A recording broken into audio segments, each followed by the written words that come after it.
Cara nak bancuh tepung dia, Cik Okey menggunakan tepung gandum cap sawo ya. Okey, boleh tuang saja berapa banyak adunan kita nak buat. Okey, tak ada sukatan tuang je berapa banyak adunan kita nak buat. Letakkan sedikit garam. Letakkan sedikit serbuk kunyit ataupun pewarna kuning ya. Okey, lepas tu gaul-gaul sebatikan dulu. Biarkan garam dan serbuk kunyit ni sebati dengan tepung. Kemudian bancuh dengan air. Air ni boleh agak-agak Jangan terlalu cair, jangan terlalu pekat. Bancuh pakai air suhu biasa je.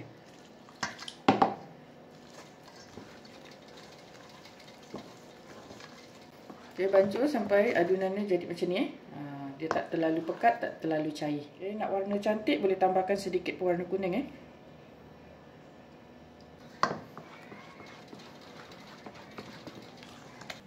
Okay, lepas tu boleh panaskan minyak.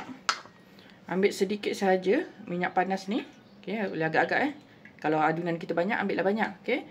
Ambil sedikit minyak panas. Okey, letak dalam kita punya adunan ni. Okey, lepas tu gaul sebatikan.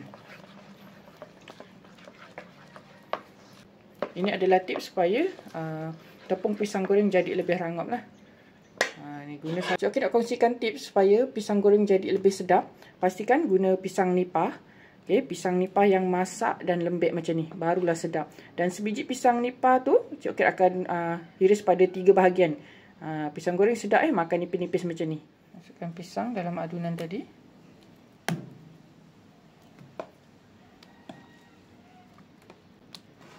Okay. Salut.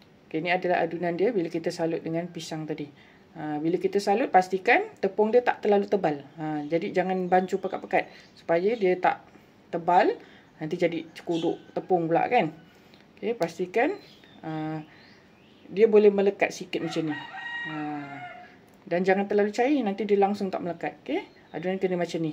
Cair-cair macam ni Bismillahirrahmanirrahim. Okey, gorengkan macam biasa. Tips bila kita letak pisang goreng, pastikan kita letak jarak antara satu sama lain lah. Kalau kita dah letak sebelah sini, seterusnya kita letak sebelah sini pula. Jadi pisang kita dia tak akan melekat. Dia cantik je nanti lepas dia dah masak. Okey. Okey, letak sini pula. Macam tu.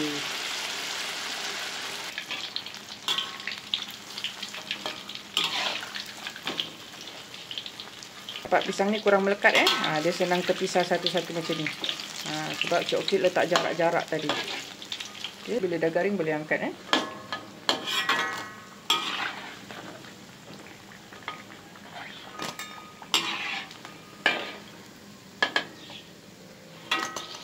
Alhamdulillah, inilah hasilnya. Pisang goreng crispy kat luar, lembut kat dalam. Memang sangat sedap. Kena cuba resepi ni.